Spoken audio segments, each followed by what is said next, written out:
I hope you all are doing very well. So in today's class we'll start from question number 6 of exercise 7.2.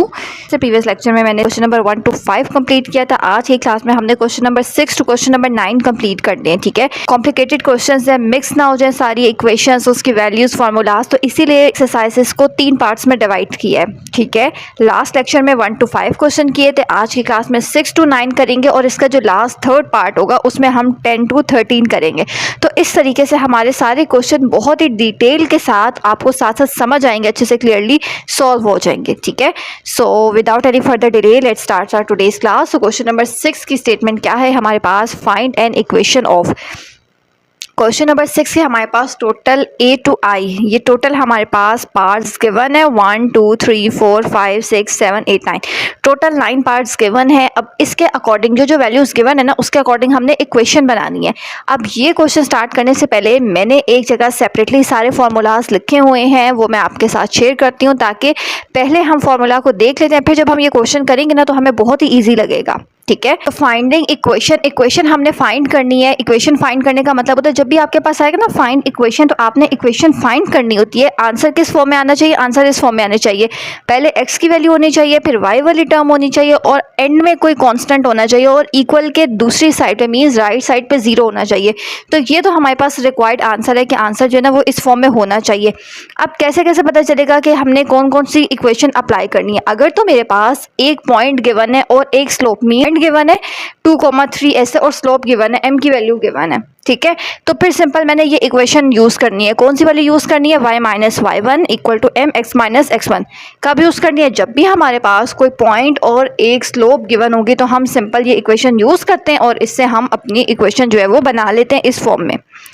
इसके बाद अगर मेरे पास 2 points given होते हैं, 2 points का मतलब है 2,3 और 3,4, इस तरीके से 2 पॉइंट्स गिवन है, 2 ऑर्डर्ड पेयर गिवन है, तो फिर मैं अपनी इक्वेशन कैसे बनाती हूँ? अगर सिर्फ 2 पॉइंट्स गिवन है ना तो फिर मुझे इक्वेशन का फॉर्मूला क्या हो जाता है? ये हो जाता है y minus y1 equal to y2 minus y1 divided by x2 minus x1 और ब्रैकेट में लिखा होता है x माइनस x1.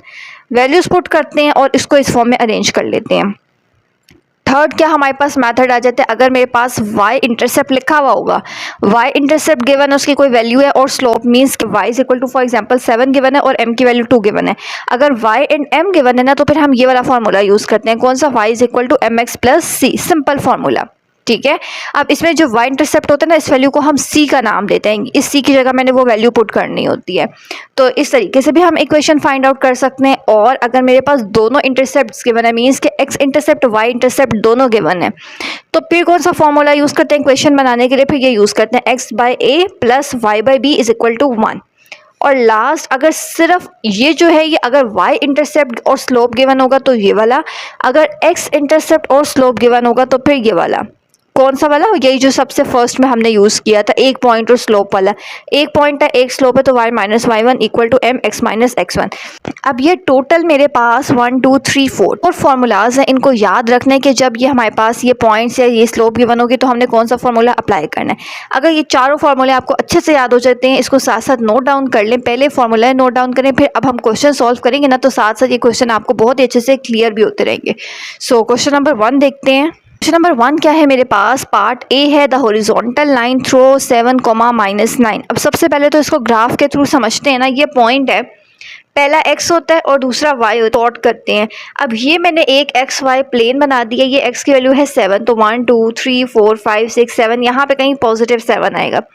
y की वैल्यू है -9. अगर प्लस होती तो ऊपर की तरफ, माइनस है तो नीचे की तरफ. 1 2 3 4 5 6 7 8 9, ये 9 है. अब इस नंबर के बिल्कुल 7 के बिल्कुल सामने आ जाओ और 9 से बिल्कुल सामने आ जाओ. जहाँ पे दोनों पॉइंट इंटरसेक्ट हो रहे हैं मीन्स इसके बिल्कुल सामने मैंने एक डॉट लगा दी है. ठीक है, अब डॉट लगाने के बाद हमने लाइन कैसे लगानी है? उन्होंने लिखा हुआ है हॉरिजॉन्टल लाइन. हाँ, हॉरिजॉन्टल का मतलब होता है ये सीधी स्ट्रेट लाइन. तो ये लाइन तो अगर देखें, ध्यान से देखें, 2 लाइंस बन रही है. एक ये वाली है जो यहाँ से एक्सटेंड कर रहे हैं और एक ये वाली है जो यहाँ से एक्सटेंड कर रहे हैं. डॉट को अगर मैं बनाऊँ, जोड़ूँ तो हमने इन दोनों में से हॉरिजॉन्टल लेनी है. ये तो वर्टिकल है ना, कुछ नहीं करेंगे. ये वाली अगर मैं यहाँ से इस साइड पे आऊँ, इस डॉट की तरफ आऊँ, तो ये हॉरिजॉन्टल लाइन है. इसका मतलब है कि लाइन कैसे लगानी है? ऐसे. ये वाली लाइन हमने चूज कर ली है. अब क्या करना है? अब इस पॉइंट को, अगर एक पॉइंट गिवन है और हॉरिजॉन्टल लाइन गिवन है तो इक्वेशन क्या बनेगी? सिंपल ये x कोमा वाई की वैल्यू है, ये पहली वाली x होती है, दूसरी वाली y की वैल्यू होती है। तो हमें सिर्फ हमने ये वाली लाइन कंसीडर की है, स्टेटमेंट को पढ़ के हमने लाइन सेलेक्ट करनी है। हॉरिजॉन्टल का है, इसका मतलब है कि ये वाली लाइन हमने चूज़ कर ली है। तो ये लाइन कहाँ पे लग रही है, ये कहाँ पे, ये y एक्सिस पे वैल्यू हमने -9 लिया, तो ये मैंने यहाँ लिख लिया कि y पे -9 है। इक्वेशन बनानी है, -9 है, दूसरी साइड पे आगे क्या हो जाएगा +9, इधर क्या रह जाएगा 0। तो ये सिंपल एक इक्वेशन बन गई है। किसकी इक्वेशन है, इसके आगे हमने लिखना है कि y + 9 = 0, आगे यही लाइन लिख दे। Is the horizontal line, is the equation of horizontal line passing through 7, -9, कि ये ऐसी एक हॉरिजॉन्टल लाइन की इक्वेशन बन रही है जो 7, -9 जो पॉइंट है उसमें से पास हो रहा है। इसी तरीके से सेम टू सेम ऐसे ही पार्ट बी लिखा है। पार्ट बी देखें, पार्ट बी है मेरे पास, द वर्टिकल लाइन थ्रो -5, 3, ये x है, ये y है। पहले तो मैं इसको ग्राफ में प्लॉट करती हूँ ना, x की वैल्यू है -5, ये y एक्सिस है, ये x एक्सिस है। x एक्सिस पे आगे की तरफ पॉजिटिव नंबर होते हैं, इस साइड पे नेगेटिव होते हैं। तो -5 है तो 1 2 3 4 5, ये कहीं -5 आ गए, ठीक है। इसी तरह y की वैल्यू है 3, y से अगर हम ऊपर की तरफ, ये पॉइंट होता है ना दरमियान का, यहाँ से ऊपर की तरफ y पॉजिटिव होता है, यहाँ से नीचे की तरफ y की माइनस वाली वैल्यूज़ होती हैं। तो y की वैल्यू है 3, मीन्स के 1 2 3, यहाँ पे y की वैल्यू आ रही है 3। अब यहाँ से ये -5 है, इससे थोड़ा सा ऊपर आए, इससे बिल्कुल सामने है, ये हमारे पास दो लाइन्स ऐसे बन गई हैं। दोनों को ड्रॉ नहीं करना, पेंसिल से सिर्फ करना है ताकि बाद में रिमूव कर सकें। अब इन दोनों में से कौन सी लाइन सेलेक्ट करनी है, उन्होंने कहा द वर्टिकल लाइन जो सीधी है। वर्टिकल कैसी होती है, ऐसी लाइन होती है।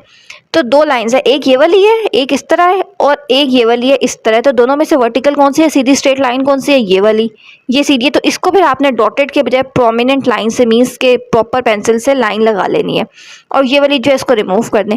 तो ये हमारे पास लाइन लग गई है। तो ये क्या था, x, y मीन्स -5, 3 क्वेश्चन लिख लिए। अब ये लाइन किस एक्सिस पे लग रही है, ये x वाली लाइन थी ना, x की वैल्यू आ रही है -5, तो वो मैंने यहाँ पे लिख लिया कि x = -5। तो इक्वेशन बनानी होती है, इधर -5 है, दूसरी साइड पे आके क्या हो जाएगा +5, और उस साइड पे क्या रह जाएगा 0, x + 5 = 0। So this is the equation of vertical line, सारी स्टेटमेंट ऊपर से, that passing through -5, 3। Part C देखें, पार्ट सी क्या है, थ्रो a -6, 5 हैविंग स्लोप 7। अब ये कुछ याद आ रहा है, अभी जो हमने फॉर्मूलाज पढ़े थे, एक पॉइंट गिवन है और एक स्लोप गिवन है। पॉइंट और स्लोप को मिला के कौन सी इक्वेशन बनती है, दोबारा मैं आपको दिखाती हूँ। पॉइंट और स्लोप, अगर एक पॉइंट और एक स्लोप गिवन होगी तो आपने डायरेक्ट क्या लिखना है, आपने ये वाला फॉर्मूला लिख लेना है, y - y1 = mx - x1। तो ये लिख लेते हैं यहाँ पे। ये देखिए, when we have point x, y, ये एक पॉइंट गिवन है और एक स्लोप गिवन है। स्लोप को हमने अभी क्वेश्चन नंबर 1 to 5 में बहुत ही डिटेल से स्लोप ही फाइंड की थी, तो हमें पता है कि स्लोप को m से डिनोट करते हैं। देन यूजिंग फॉर्मूला मैंने लिख लिया, y - y1 = mx - x1। y का मतलब होता है ये जो ये हमने ऑर्डर पेयर में लिखा है ना, ये x1 है और ये y1 है। x और y नहीं होता, x1 y1 होता है। ये y की जगह y1 की वैल्यू 5, m, ये जो स्लोप है ये m को डिनोट करता है, मीन्स m की वैल्यू क्या है 7x माइनस x1 की वैल्यू क्या आ रही है -6, तो वो माइनस माइनस यहाँ पे प्लस हो गए। अब सिंपल इसको सॉल्व कर लेना है। तो यहाँ पे भी अगेन देख लें कि वो वाला स्टेप रिपीट कर लिया ताकि सारे स्टेप्स आपके सामने हो। वैल्यूज पुट की हैं हमने इस स्टेप में, अब इसको सॉल्व करना है। यहाँ तो y और 5 है ना, y में से हम 5 माइनस नहीं करते। इस साइड पे देखें, 7 को x से मल्टीप्लाई करेंगे, 7x + 7 6 क्या होता है 42। यहाँ पे हमारे पास इक्वेशन लिखने की फॉर्म क्या थी बताई थी। यहाँ पे देखें इक्वेशन किस फॉर्म में होनी चाहिए, पहले x फिर y और फिर c और इस साइड पे 0 होना चाहिए। तो ऐसे ही करते हैं, इसको हमने इस फॉर्म में अरेंज करना है। सबसे पहले x होना चाहिए, वो ऑलरेडी इधर लिखा हुआ है, x पॉजिटिव होना चाहिए, तो इसकी तो जगह चेंज नहीं करनी। फिर y होना चाहिए, y इधर प्लस है, दूसरी साइड पे आके क्या हो जाएगा -y। फिर पहले इसको इकट्ठा भी अरेंज कर लेते हैं, या एक साइड पे रख लें, नंबर दूसरी साइड पे। इसी तरह y को इधर लाया ना, तो यहाँ पे +42 है, इसको हम दूसरी साइड पे ले आते हैं। -5 उधर ही है, यहाँ +42 है, दूसरी साइड पे जाके -42 बन जाएगा, तो माइनस माइनस -47। अब सारे नंबर्स एक साइड पे लाने हैं, तो 7x - y, ये -47 है, दूसरी साइड पे आके +47 बन जाएगा, तो इस साइड पे क्या रह जाएगा 0। तो ये हमारे पास इक्वेशन की फॉर्म बन गई है। इसी तरीके से डी पार्ट देखें, डी पार्ट भी सेम है, थ्रो 8, -3 हैविंग स्लोप 0। एक पॉइंट दिया हुआ है और एक स्लोप दी हुई है, ये हमारे पास वैल्यू होती है x, y1 की, ये वैल्यू होती है m की। तो जब एक पॉइंट और एक स्लोप गिवन है तो फॉर्मूला सिंपल होता है। क्या होता है हमारे पास, ये हमारे पास x1 और y1 की वैल्यू है, m की वैल्यू 0 है, तो इक्वेशन यूज करेंगे ये वाली, y - y1 = m x - x1। Values put करें, y - 1 y1 की वैल्यू है -3 तो वो माइनस माइनस +3 बन गया। इसी तरह m की वैल्यू क्या आ रही है, स्लोप की क्या वैल्यू है 0, x as it is x1 क्या है यहाँ से 8। तो यहाँ से सिंपल सॉल्व करें, देखें 0 से आप किसी भी नंबर को मल्टीप्लाई करेंगे ना तो ये पूरी चीज़ 0 हो जाएगी, ये 0 हो गया तो यहाँ पे y+3 रह जाएगा और इक्वल टू 0। तो ये हमारे पास पार्ट डी का आंसर आ गया। सेम इसी तरीके से ई देखते हैं। Part E is through -8,5 having slope undefined. उन्होंने कहा है कि पॉइंट तो दे दिया, मीन्स x1 y1 की वैल्यू दे दी है which is -8,5 having slope undefined. Undefined या इन्फिनिटी का मतलब होता है, अनडिफाइंड का अगर वर्ड लिखा हुआ है इसका मतलब होता है ये वाला साइन इन्फिनिटी का। तो उन्होंने कहा स्लोप जो है ना वो अनडिफाइंड है, तो मीन्स m जो है, m स्लोप का मतलब होता है m, अनडिफाइंड का मतलब ये वाला सिंबल। तो ये सिंबल कैसे आता है, जब भी हम किसी भी नंबर को 0 से डिवाइड करते हैं ना तो ये साइन आ जाता है। ठीक है, याद कर लें, कैलकुलेटर में खुद से भी चेक कर लें, 5 डिवाइडेड बाई 0 करके देखें ये वाला साइन आ जाएगा, 2 डिवाइडेड बाई 0 करके देखें ये साइन आ जाएगा। तो मोस्टली हम लोग क्या करते हैं कि इन्फिनिटी कैसे आता है, जब हम 1 को 0 से डिवाइड करते हैं हम सिंपल लिखते हैं कि ये इक्वल होता है 1 डिवाइडेड बाई 0 के। अब क्या करना है, यहाँ पे m की वैल्यू क्या है ये नहीं लिखनी। अगर आप ये साइन लिखेंगे ना क्वेश्चन नहीं आगे सॉल्व हो सकता, कैलकुलेटर इस साइन को रीड नहीं करता। तो हमने इसकी जगह ये जिसके इक्वल होता है ना 1/0 वो लिखना है। अगेन एक पॉइंट है और एक स्लोप गिवन है तो फॉर्मूला सेम वही होगा, y minus y1 equal to m x minus x1। y1 क्या है 5, m क्या है मेरे पास 1/0, x क्या है मेरे पास x as it is minus x, तो वो माइनस माइनस +8 बन जाएगा।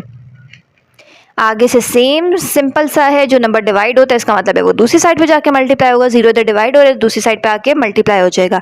और x+8 को 1 से करेंगे तो x+8, 0 को किसी भी नंबर से मल्टीप्लाई करते हैं तो वो पूरी चीज़ 0 हो जाती है, मीन्स के x+8 और इस साइड पे 0। तो अरेंज करके लिख देते हैं आंसर, पहले x+8 लिख दिया और इक्वल टू 0। सो पार्ट ई भी कंप्लीट हो गया। नेक्स्ट एफ पार्ट देखें। ओके, सो पार्ट एफ क्या है मेरे पास, थ्रू -5, -3 एंड 9, -1 दो पॉइंट्स गिवन है। इन दो पॉइंट्स को यूज़ करके ना इक्वेशन फाइंड आउट करनी है। कैसे, अगर दो पॉइंट्स जब भी गिवन है तो इक्वेशन कैसे बनाते हैं, कौन सा फॉर्मूला यूज़ करना है, देखें यहाँ से व्हेन 2 पॉइंट्स गिवन, ये क्वेश्चन के अकॉर्डिंग ही इसीलिए मैंने लाइन से लिखे हैं ताकि एक जगह जब आप याद कर लेंगे ना तो आपको खुद ब खुद क्वेश्चन सॉल्व करते हुए याद आ जाएगा। अगर 2 पॉइंट्स गिवन है तो कौन सा फॉर्मूला होता है, ये वाला y minus y1 equal to y2 minus y1 divided by x2 minus x1 और ब्रैकेट में x माइनस x1। ईजी है याद रखना, इधर y माइनस y1 है, इधर x माइनस x1 है और बीच में y2 minus y1 x2 minus x1। अगर आप ध्यान से देखें ना तो यही फॉर्मूला है जो ऊपर लिखा हुआ है। अगर एक पॉइंट है तो ये, अगर 2 पॉइंट है तो ये। स्लोप की वैल्यू क्या थी, स्लोप वाले जो क्वेश्चन 1 से 5 तक किए थे, m की वैल्यू यही तो थी y2 minus y1 divided by x2 minus x1। तो 2 पॉइंट्स में हमने m की वैल्यू ओपन करके लिख देनी है, एक पॉइंट में हमने m को एज इट इज़ रहने देना है। ठीक है, अब सोल्यूशन देखें। तो यहाँ पे मैंने अपने पॉइंट्स लिख लिए, 2 पॉइंट्स हैं। तो ये जो फर्स्ट वाला है ये x1 y1 है, मीन्स ये x1 है ये y1 है, और सेकंड वाला जो है वो x2 y2 है, ये x2 है और ये y2 है। तो इसके अकॉर्डिंग 2 पॉइंट्स के अकॉर्डिंग मेरे पास फॉर्मूला क्या बनता है ये मैंने यहाँ लिख लिया है, y minus y1 equal to y2 minus y1 divided by x2 minus x1 और ब्रैकेट में x माइनस x1। अब सिंपल हमने इसमें वैल्यूज़ पुट करनी है। y1 क्या है मेरे पास यहाँ पे, ये x1 y1 है ना, y1 है -3, y2 क्या है मेरे पास, ये y2 है, y2 की ये वाली वैल्यू -1। इस तरह लिखने, ऊपर अगर मुश्किल लग रहा है x1 y1 x2 y2, तो y2 क्या है -1, माइनस y1 क्या है -3, x2 क्या है 9, माइनस x1 क्या है -5, इसी तरह x माइनस x1 क्या है -5। ऊपर वैल्यूज़ लिखी हुई simple, x1 y1 x2 y2 की जगह पुट कर दी। अब सॉल्व करते हैं, कैसे सॉल्व करना है, माइनस माइनस प्लस, यहाँ पे भी माइनस माइनस प्लस हो जाता है, यहाँ पे भी माइनस माइनस प्लस हो जाएगा। अब आगे से सिंपल क्वेश्चन है, -1 और +3 सॉल्व होकर 2 आ जाता है, 9 और 5 ऐड होकर 14 बन जाता है, बाकी सब कुछ एज इट इज़। अब हमें पता है कि 2 7 सा 14 होता है, ऊपर 1 नीचे 7, तो ये हमें पता है कि 1 को इस नंबर से मल्टीप्लाई कर देंगे तो x + 5 आ जाएगा। 7 यहाँ डिवाइड हो रहा है, दूसरी साइड पे आके मल्टीप्लाई हो जाएगा। अब मल्टीप्लाई करें, 7 को y से मल्टीप्लाई करेंगे, 7y + 7 3 सा क्या होता है 21। आंसर किस फॉर्म में लिखना है, x y कोई नंबर और इक्वल टू 0। अब इसको अरेंज कर लें, यहाँ तक सॉल्व कर लिया ना, x पॉजिटिव होना चाहिए, इसका मतलब है x को इधर ही रखते हैं, y को दूसरी साइड पे लेकर आते हैं। यहाँ +7y दूसरी साइड पे आके क्या हो जाएगा -7y, यहाँ +5 तो इधर ही रहेगा, यहाँ +21 है, ये भी दूसरी साइड पे आके -21 बन जाएगा इक्वल टू 0। तो x लिखें पहले, फिर -7y लिखें, +5 और -21 को कैलकुलेटर में सॉल्व कर लें, -16 आ जाएगा इक्वल टू 0। इक्वेशन बन गई है हमारी। इसी तरीके से नेक्स्ट जी पार्ट देखें। Part G is Y intercept is equal to -7 and slope is equal to -5। तो ये भी मैंने फार्मूला लिखा हुआ है। थर्ड नंबर पे हमारे पास क्या फार्मूला है, अगर मेरे पास y इंटरसेप्ट और एक स्लोप गिवन हो तो क्या फार्मूला यूज होता है, ये y is equal to M X plus C. Y intercept given है ना, इससे याद रखें, तो फार्मूला होगा y वाला, y is equal to M X plus C. अब इसमें आपने सिर्फ एक चीज़ याद रखनी है, फार्मूला तो हम ये यूज़ करें लेकिन y की जगह आपने ये वैल्यू नहीं यूज़ करनी, ये वैल्यू होती है c की, ठीक है, कांस्टेंट की। इस फॉर्मूले में ये जो c होता है ना, इसकी वैल्यू ये होती है जो y इंटरसेप्ट के सामने लिखे होते हैं। मीन्स c क्या है -7, स्लोप को m से डिनोट करते हैं, m क्या है -5। तो मेरे पास y is equal to M X plus C. Y क्या है, एज इट इज़ है, y की कोई वैल्यू गिवन नहीं है, m की वैल्यू है -5, x की भी कोई वैल्यू नहीं है, एज इट इज़। c क्या है मेरे पास -7। सॉल्व कर लेते हैं। सबसे पहले x लिखना होता है, पॉजिटिव होना चाहिए, इसलिए मैं इस वैल्यू को उठा के दूसरी साइड पे ले आती हूँ। y उधर ही रहेगा, ये साइड जो है वो दूसरी साइड पे आ रही है, इधर -5 है, इधर आके +5x बन जाएगा, plus y as it is, यहाँ -7 है, ये भी दूसरी साइड पे आएगा तो +7 बन जाएगा। इस साइड पे अब कुछ भी नहीं है तो वो इक्वल टू 0 हो जाएगा। तो पार्ट जी भी कंप्लीट हो गया। नेक्स्ट पार्ट एच देखते हैं। इस पार्ट एच क्या है मेरे पास, x intercept -3, y intercept is 4। अगर मेरे पास x एंड y दोनों इंटरसेप्ट गिवन है तो फिर हम क्या करते हैं, ठीक है, दो इंटरसेप्ट है ना, x और y दोनों की वैल्यूज गिवन है, तो फिर हमने क्या करना है, यहाँ पे देखें x and y both intercept, जब दोनों इंटरसेप्ट्स गिवन है ना तो फॉर्मूला सिंपल होता है x by A plus y by B is equal to 1। तो ये इक्वेशन बनाने के लिए ये फॉर्मूला यूज़ करना है। जब x और y दोनों गिवन है तो फिर x by A plus y by B equal to 1। अब ये फॉर्मूला मैं यहाँ लिखती हूँ। सो यूजिंग इक्वेशन, यहाँ पे मैंने फॉर्मूला लिख लिया है। अब ये जो वैल्यू है ना, ये x की वैल्यू नहीं होती, ये वैल्यू है हमारे पास a की, ये वैल्यू है मेरे पास b की। x के साथ जो लिखा होता है वो a की वैल्यू है, y के साथ जो लिखा होता है वो b की वैल्यू है। x और y की वैल्यू कभी भी नहीं होती, क्योंकि आपने इक्वेशन बनानी है ना, इक्वेशन किस फॉर्म में होती है, ये देखें एक्स वाई और कांस्टेंट। तो एक्स और वाई की जगह आपने उसकी वैल्यू अगर पुट कर ली तो इक्वेशन में से एक्स और वाई हट जाएगा, इसीलिए एक्स और वाई की जगह वैल्यू नहीं पुट करनी होती। हमारे पास a है -3, b क्या है 4। अब मैंने ये वैल्यूज इसमें पुट कर ली हैं, x by a, x by -3 plus y by b 4 equal to 1। अब इसको सॉल्व करना है और इक्वेशन बनानी है। सबसे पहले 3 और 4 का एलसीएम लेंगे तो 12 आ जाता है, ठीक है, 3 4 12 होते हैं, वो 12 मैंने यहाँ लिख लिया। अब माइनस का साइन ऊपर लिख लेते हैं। 3 को किससे मल्टीप्लाई करेंगे, 12 आ जाए, 4 से ऊपर वाले नंबर को 4 से कर देंगे, x को 4 से करेंगे तो x 4 = 4x। 4 को किससे मल्टीप्लाई करेंगे, 12 आ जाए, 3 से तो ऊपर वाले नंबर को 3 से कर देते हैं, y को 3 से करेंगे तो 3y। यहाँ पे ये 12 डिवाइड हो रहा है, दूसरी साइड पे आके क्या हो जाएगा, मल्टीप्लाई। 1 12 क्या होता है 12। पहले x लिखना है, फिर y लिखना है, फिर नंबर लिखना है, लेकिन कंडीशन क्या है, शर्त क्या है कि x की वैल्यू सबसे पहले पॉजिटिव होनी चाहिए। अगर यहीं पे मैं इस 12 को इस साइड पे ले आऊँ तो इधर तो 0 बन जाएगा, ये 12 पॉजिटिव हो जाएगा, लेकिन x के साथ तो माइनस का साइन है, माइनस का साइन नहीं होना चाहिए। पॉजिटिव बनाने के लिए क्या करना है, ये सारे नंबर्स मैं इस साइड पर ले आती हूँ। -4x है, दूसरी साइड पर आके क्या हो जाएगा +4x, प्लस 3y है, दूसरी साइड पे आके क्या हो जाएगा -3y, और इस साइड पे ऑलरेडी 12 है, +12 तो उधर ही रहेगा, इक्वल टू 0। पार्ट 6 भी कंप्लीट हो गया। लास्ट पार्ट आई देखते हैं। तो लास्ट पार्ट क्या है, x intercept -9 and slope is equal to -4। तो ये बताया था लास्ट फॉर्मूला, ये वाला। सिर्फ x इंटरसेप्ट और स्लोप मीन m गिवन होता है तो हमने सिंपल यही फॉर्मूला यूज़ करना होता है, एक पॉइंट और स्लोप वाला, ठीक है, x इंटरसेप्ट और स्लोप के लिए ये, y इंटरसेप्ट और स्लोप के लिए ये वाला। तो यहाँ पे मैंने लिख लिया x इंटरसेप्ट -9, स्लोप को m से डिनोट करते हैं, m क्या है -4। अब यहाँ पे मैं बताती हूँ कि y की वैल्यू मैंने 0 क्यों ली है। पहले कंडीशन लिखें, कौन सी इक्वेशन यूज़ हो रही थी, y - y1 equal to m x - x1।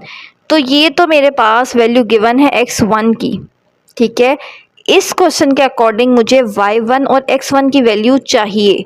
तो x1 मैं इसको कह देती हूँ जो गिवन है, x1 की जगह मैंने -9 पुट कर दिए, m की जगह मैंने -4 पुट कर दिए। y1 की वैल्यू तो गिवन ही नहीं है, तो y1 को मैंने सपोज कर लेना जो वैल्यू गिवन नहीं है, तो हम कहेंगे कि y1 जो है वो 0 है, ठीक है। तो y1 की जगह मैंने 0 पुट कर लिया। अब इसको सॉल्व करें, माइनस +9, 4 को मल्टीप्लाई करें, 4x -+- 4 9 36। इन x वाला नंबर पॉजिटिव होना चाहिए, दूसरी साइड पे आ जाएगा +4x, y ऑलरेडी पॉजिटिव है, ये 36 इधर आएगा तो +36 equal to 0। So part I को भी हमने अपने गिवन डाटा के वैल्यूज़ को यूज़ करके इक्वेशन उसकी बना ली है।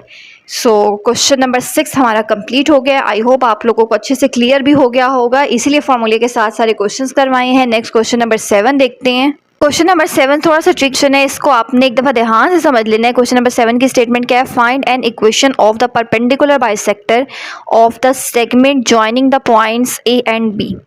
स्टेटमेंट तो बहुत इजी है, क्या कह रहे हैं वो यहाँ पे डायग्राम के थ्रू देखें। उन्होंने देखिए एक परपेंडिकुलर बाइसेक्टर है जो एक लाइन, ऐसी लाइन जो दो पॉइंट्स को ज्वाइन करके बन रही है, उस परपेंडिकुलर बाइसेक्टर के लिए मैंने एक इक्वेशन बनानी है। ठीक है, क्या कहा है? ऐसी इक्वेशन बनानी है एक परपेंडिकुलर बाइसेक्टर की। ऐसा परपेंडिकुलर बाइसेक्टर कहते हैं जो एक लाइन को कट करे। दो पॉइंट्स उन्होंने क्वेश्चन में गिवन दिए हुए ए और बी, इसका मतलब है एक पॉइंट ए एक पॉइंट बी, इसको मिला के मैंने एक लाइन बना ली है। ठीक है, अब उन्होंने कहा है परपेंडिकुलर बाइसेक्टर जो है ना वो इस लाइन सेगमेंट को कट कर रहा है। परपेंडिकुलर बाइसेक्टर का मतलब इसके दरमियान में हमने एक ऐसे सीधी स्ट्रेट लाइन लगा ली है जो 90 का एंगल बना रही है। अब इस लाइन को भी मैं नाम दे देती हूँ, जिस पॉइंट पर ये इस लाइन को कट कर रही है ना, ये सी है और ये पॉइंट डी है। तो ध्यान से देखें, परपेंडिकुलर के लिए तो कंडीशन हमें पता है ना क्या होती है, m1 m2 is equal to -1, जो हमने स्टार्टिंग के क्वेश्चन में की थी, बस वही हमने यूज़ करनी है। अब इसमें हमारे पास इस डायग्राम में आप ध्यान से देखें दो लाइंस बन रही हैं। एक लाइन है ए बी, ठीक है, एक लाइन है सी डी। दो लाइंस हैं, तो जब दो लाइंस होंगी तो जाहिर सी बात है कि दो स्लोप्स बनेंगी। तो जब दो स्लोप्स हैं तो एक को m1 कह देंगे और एक को m2 कह देते हैं। क्लियर है? फिर जब दो स्लोप्स आ जाएंगी ना तो हमने सिर्फ इस लाइन की, ये परपेंडिकुलर वाली बाइसेक्टर वाली लाइन है ना, इसकी इक्वेशन बतानी है। तो फिर जब हम दो स्लोप्स भी फाइंड कर लेंगे तो फिर हम इसकी इक्वेशन बता देंगे। अब सबसे पहले इस लाइन की इक्वेशन बनाने के लिए अभी मुझे इसकी कोई वैल्यू भी नहीं पता, सिर्फ जिस लाइन को ये कट करिए उसकी वैल्यू पता है। तो जो चीज़ पता है ना, सबसे पहले वो स्टार्ट करते हैं। For finding equation of perpendicular bisector we need to find slope and points. ये जो लाइन है ना, लाइन की इक्वेशन बनाने के लिए हमें या फिर पॉइंट्स पता होने चाहिए या स्लोप्स पता होने चाहिए। अभी क्वेश्चन नंबर 6 में जो हमने इतने सारे मेथड्स पढ़े हैं इक्वेशन बनाने के। अब सबसे पहले आपने स्टार्ट कैसे रखना है, इसको ऐसे याद रखें कि ये जो लाइन है ये ए बी पार्ट को कट कर रही है दरमियान में। जिस पॉइंट पे कट कर रही है उसको सी कह देते हैं। दो पार्ट्स में कट कर रही है ना, डिवाइड कर रही है लाइन को दो पार्ट्स में, बिल्कुल उसके मिडल में कट कर रही है। तो जब मिडल में कट कर रही है तो मिड पॉइंट का फॉर्मूला यूज़ कर लेते हैं। मिड पॉइंट का भी तो यही मतलब होता है, ऐसी चीज़ जो बिल्कुल मिडल में आ रही है। तो ये सी पॉइंट ए और बी के बिल्कुल मिडल में आ रहा है, तो मैंने इसको क्या करना है, x1, मिड पॉइंट का फॉर्मूला क्या होता है, x1 plus x2 divided by 2, y1 plus y2 divided by 2। ए वाला पॉइंट यहाँ पे देखें, ये x1 कॉमा y1 है, ये x2 कॉमा y2 है। बस ये वैल्यू सिंपल मिड पॉइंट के फॉर्मूले में पुट कर देते हैं। तो x1 क्या है 3, x2 क्या है 9, इसी तरह y1 क्या है 5, y2 क्या है 8। सॉल्व करें, 9 प्लस 3 12 डिवाइडेड बाई 2, तो 2 6 12 होता है, यहाँ 6 आ जाएगा। 5 प्लस 8 इज 13 डिवाइडेड बाई 2। 13 और 8 की कटिंग नहीं होती, इसका मतलब है कि 13/2 आ जाएगा। तो मुझे इस लाइन की इक्वेशन फाइंड करनी है, तो आहिस्ता आहिस्ता मुझे इसके लिए वैल्यूज इकट्ठी करनी है। तो सबसे पहले तो मैंने मिड पॉइंट का फॉर्मूला यूज़ करके एक पॉइंट फाइंड कर लिया कि ये जिस पॉइंट पे कट कर रही है ना, इसकी मिडल वैल्यू है 6 13/2। लेकिन मैंने जो इक्वेशंस के इतने सारे मेथड पढ़े उसमें एक पॉइंट अगर गिवन हो तो फिर तो हम इक्वेशन नहीं फाइंड कर सकते। एक पॉइंट और एटलीस्ट एक स्लोप गिवन होगी फिर हम इक्वेशन फाइंड कर सकते हैं। तो मैंने पॉइंट तो फाइंड कर लिए, अब सबसे पहले मैं इसकी इक्वेशन स्लोप फाइंड करती हूँ। दो लाइंस है ना, दोनों की स्लोप्स फाइंड करते हैं ताकि पता चलेगा। दो स्लोप्स इसलिए फाइंड करनी है ताकि हम ये भी तो प्रूव करें कि ये जो लाइन है ये इस लाइन ए बी पे परपेंडिकुलर है। हमने ये चीज़ प्रूव करनी है। एक सबसे पहले ऐसे डायग्राम बनानी है, ये दो पॉइंट्स है, इस पर जो लाइन जुड़ रही है उस पर एक परपेंडिकुलर बाइसेक्टर है। तो परपेंडिकुलर बाइसेक्टर के लिए सबसे पहले हमने दो स्लोप्स फाइंड करनी है। दोनों का प्रोडक्ट अगर m1 m2 इक्वल होता है -1 के, तो ये चीज़ एक चीज़ प्रूव हो जाएगी कि ये लाइन इसके परपेंडिकुलर है। फिर हम इसकी इक्वेशन फाइंड करेंगे और इक्वेशन फाइंड करने के लिए हम एक स्टेप उसके करीब चलेंगे। मीन्स हमने उसका पॉइंट फाइंड करके अभी से रख लिया। अब स्लोप्स फाइंड करते हैं। So we know that for perpendicular m1 m2 is equal to -1। सबसे पहले एक स्लोप फाइंड करनी है। m1 हम कहते हैं इस लाइन की स्लोप के, तो a पॉइंट भी पता है b भी पता है। तो स्लोप का फॉर्मूला सिंपल क्या होता है, जब दो पॉइंट्स गिवन होते हैं तो स्लोप होता है y2 minus y1 divided by x2 minus x1। ठीक है, जब दो पॉइंट्स गिवन होंगे तो स्लोप का फॉर्मूला हमारे पास ये वाला होता है। तो अब इसमें देखें, ये x1 है, ये y1 है, ये x2 है, ये y2। अब मैं डायरेक्टली वैल्यूज पुट कर रही हूँ। y2 क्या है 8, y1 क्या है 5, x2 क्या है 9, x1 क्या है 3, 8 माइनस 5 इज 3, 9 माइनस 3 इज 6। ऊपर और नीचे कटिंग हो सकती है। 1/2 m1 इक्वल आ गया 1/2 के। मीन्स कि ये वाली लाइन है ना, इसकी स्लोप मुझे पता चल गया 1/2। अब मैं इसकी भी स्लोप फाइंड कर लेती हूँ ताकि दोनों को मल्टीप्लाई करके देखूंगी कि आंसर -1 आ रहा है या नहीं। तो c और d की स्लोप फाइंड करते हैं। तो c और d एक पॉइंट है, d वाला तो पॉइंट ही नहीं है, दो पॉइंट्स होते हैं फिर ही तो हम स्लोप वाला फॉर्मूला लगाएंगे, ये वाला। इसके लिए दो पॉइंट्स चाहिए थे ना, तो इसका मतलब है हमने क्या करना है, सिंपल परपेंडिकुलर की कंडीशन लिखनी है। क्या कंडीशन होती है, as m1 m2 is equal to -1, ये परपेंडिकुलर की कंडीशन होती है। इसमें से m1 की वैल्यू मुझे पता है 1/2, m2 की नहीं पता, उसको इधर ही रहने देते हैं। यहाँ पे 2 डिवाइड हो रहा है, इस साइड पे आके क्या हो जाएगा, मल्टीप्लाई हो जाएगा। तो ये जो मेरे पास m2 की वैल्यू निकल आई है, सीधी सीधी निकल आई है, m1 को यूज़ करके m2 का आंसर आ गया -2। इसका मतलब है कि ये दूसरी वाली लाइन है ना CD, इसकी स्लोप भी मैंने फाइंड कर ली है। इसकी स्लोप आई है मेरे पास m2 इक्वल आया है -2 के। अब मैंने क्या करना है, अब हमने देखना है कि क्या ये दोनों लाइंस परपेंडिकुलर हैं। पहले क्या होता है, m1 m2 का प्रोडक्ट इक्वल होना चाहिए -1 के। m1 क्या है 1/2, ये रफक में कर लें, ये इसका पार्ट नहीं है, ये हम अपने उसके लिए चेक करें। m1 क्या है 1/2, m2 क्या है -2। क्या इसका आंसर हमारे पास -1 आ रहा है, 2 से कट हो गया, -1 आ रहा है। इसका मतलब है कि ये चीज़ हमने प्रूव कर दी है। दोनों स्लोप्स का अगर प्रोडक्ट -1 होता है ना, तो इसका मतलब होता है कि ये दो लाइन्स आपस में परपेंडिकुलर हैं। अब हमने क्या करना है, अब हमने सिर्फ इस लाइन की, ये जो CD वाली लाइन है, सिर्फ परपेंडिकुलर बाइसेक्टर जिसको कहते हैं, इसकी इक्वेशन बनानी है। एक पॉइंट गिवन है, एक स्लोप गिवन है। पॉइंट क्या है हमारे पास 6,13/2 जो मिड पॉइंट के जरिए फाइंड किया है। स्लोप क्या है m2 जो -2 आई है। अब फॉर्मूले में बस पुट करना है। यहाँ पे मैंने इक्वेशन लिख ली है। अब इस इक्वेशन में सिर्फ एक चेंज किया है, कैसे, y - y1 equal to mx - x1, ये फॉर्मूला होता है ना। m नहीं लिखना, दो आए थे ना, दो स्लोप्स फाइंड किए थे, ऐसे था परपेंडिकुलर बाइसेक्टर, ऐसे ये परपेंडिकुलर बाइसेक्टर था। m1 वाली जो स्लोप थी ना, वो इस लाइन AB की स्लोप थी। हमें इसकी इक्वेशन नहीं फाइंड करनी, इसका मतलब है हमें ये नहीं चाहिए, हमें इस लाइन की इक्वेशन फाइंड करनी है। इसकी स्लोप थी m2, तो मैं यहाँ पे m1 नहीं लिखूंगी, m2 लिखूंगी, इसलिए मैंने यहाँ पे 2 लिखा है। x1 और y1 वही जो दो पॉइंट्स मिड पॉइंट के फाइंड किए थे, 6 और 13। पहला वाला x1 है, x1 की जगह 6, दूसरा वाला y1 है, तो y1 की जगह 13/2। m2 क्या है, स्लोप क्या आई थी -2। सिंपल सा क्वेश्चन है, आप सॉल्व कर लें। यहाँ पे 2 है, इस साइड पे कुछ भी नहीं है, तो 1 होगा। 2 और 1 कैल्सियम लेंगे तो 2, 1 को किससे मल्टीप्लाई करें, 2 आ जाए 2 से, तो ऊपर वाले नंबर को 2 से करेंगे। 2y, इसी तरह 2 और 2 सेम है, तो 13 आ जाएगा। इस साइड पे 2x बन जाएगा, माइनस माइनस प्लस, 2 6 12।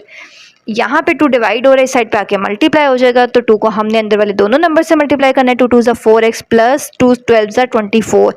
इक्वेशन बनानी है, पहले x फिर y फिर नंबर। x वाला नंबर माइनस आ रहा है, इसका मतलब इसको दूसरी साइड पे लेकर आना पड़ेगा, फिर पॉजिटिव बनेगा। इधर माइनस है, इधर आके प्लस 4x। ये तो ऑलरेडी इस साइड पे कुछ भी नहीं करेंगे, ये भी इस साइड पे कुछ नहीं करेंगे। यहाँ पे प्लस 24 है, इसको भी इस साइड पे ले आते हैं -24, ताकि इस साइड पे 0 बन जाए। एक साइड पे 0 बनाना होता है, ठीक है। अब 4x 2y as it is रहेगा। -13 और -24 को सॉल्व कर लें तो -37 आ जाएगा। तो ये हमारे पास सेकंड इक्वेशन भी बन गई है। नेक्स्ट क्वेश्चन नंबर 8 देखते हैं। अब same to same question number 7 है। क्वेश्चन नंबर 7 इसीलिए बहुत डिटेल से समझाया था कि क्वेश्चन नंबर 8 भी सेम है। क्या लिखा हुआ है, find an equation of the line. एक ऐसी लाइन की इक्वेशन बतानी है थ्रो जो इस पॉइंट में से गुजर रही हो and perpendicular to a line having slope this.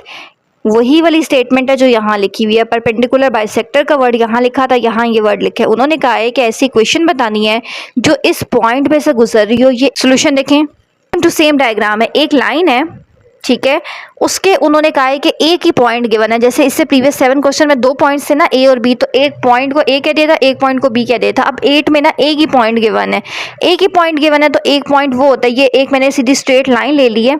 उन्होंने कहा है कि इसके परपेंडिकुलर एक और लाइन है। परपेंडिकुलर का मतलब होता है ऐसी लाइन जो इस प्रीवियस लाइन को 90 के एंगल पे कट करे। अब उन्होंने एक पॉइंट दिया, इसका मतलब है कि वो पॉइंट बिल्कुल ये जो सीधी स्ट्रेट लाइन है ना, उसका हाफ वाली पॉइंट होगा। मीन्स ऐसा पॉइंट जो इस सीधी स्ट्रेट लाइन पे टच हो रहा है। मीन्स कि ये लाइन वर्टिकल और हॉरिजॉन्टल लाइन जहाँ पे ज्वाइन हो रही है ना, ये उस पॉइंट की वैल्यू है -4, -6। स्लोप किस चीज़ की गिवन है, उन्होंने कहा है हैविंग स्लोप -3, 2, और इस लाइन की स्लोप गिवन है -3, 2। वही चीज़ है, पहले वर्टिकल उन्होंने इस लाइन की हमसे स्लोप पूछी, इक्वेशन बनाने को कहा था। उसके लिए हमने पहले मिड पॉइंट फाइंड किया था और फिर स्लोप फाइंड कर ली थी और इस सिंपल इक्वेशन में पुट कर लिया था। लाइन है, उसके परपेंडिकुलर एक लाइन बन रही है, वो परपेंडिकुलर जो है वो इस लाइन पे, इस पॉइंट पे मीट हो रही है। तो वो पॉइंट क्या है, -4, 6, और इस लाइन पे 3, 2। तो सबसे पहले दो लाइंस आ गई हैं ना, दो स्लोप्स फाइंड करनी है, जैसे पहले की थी m1 और m2।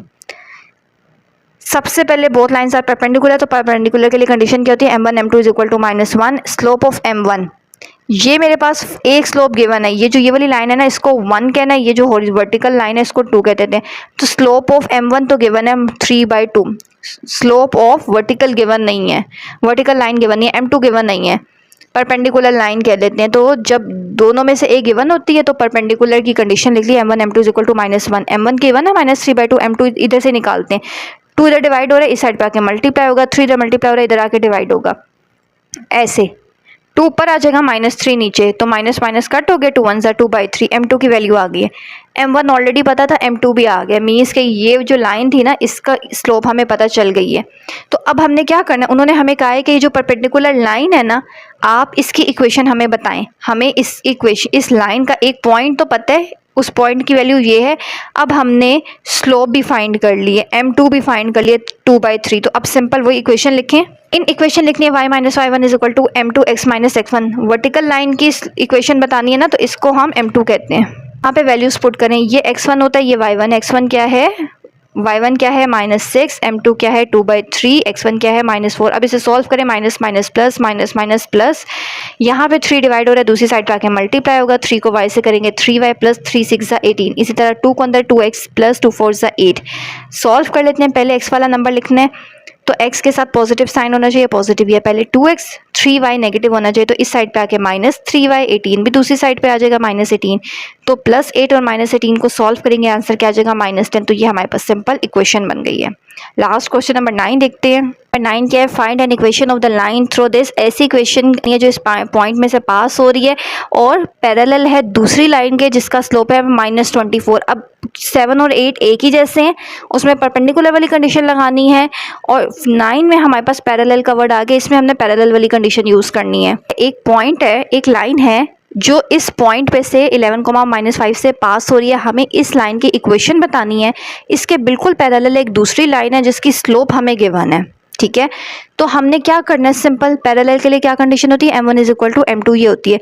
m1 एक लाइन की स्लोप गिवन है, 2 लाइन्स है ना, एक ही गिवन है, मीन्स ये m1 है, इसकी गिवन है -24, तो m2 की क्या होगी, m1 = m2 होता है ना, तो m2 की भी क्या होगी -24।